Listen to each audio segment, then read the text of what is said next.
Guys, para tayong nasa Twister, oh. So habang pauwi ako dito sa may Del Carmen, ayan, nakikita nyo ang itim-itim. So hindi ko alam kung aabutan ako ng ulan nito o makakaligtas ako sa ulan.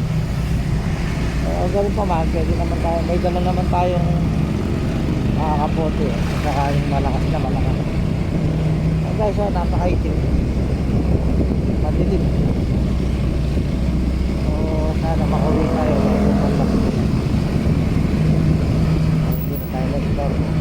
So galing kasi ako ng bench ngayon. Nagdala ko ng makakain ng mga piyanan namin.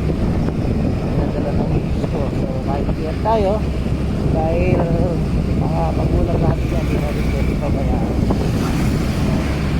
Ayan, ganda ng ating nagaanan, parang twister. Pag umitim yung mundo na, parang may mga thunder tsaka ano, pero dito wala pa thunder, puro ano lang, maitim. So guys, pinunan ko ng video to para makita nyo. Hindi ang kumuha sa iyo, pero dito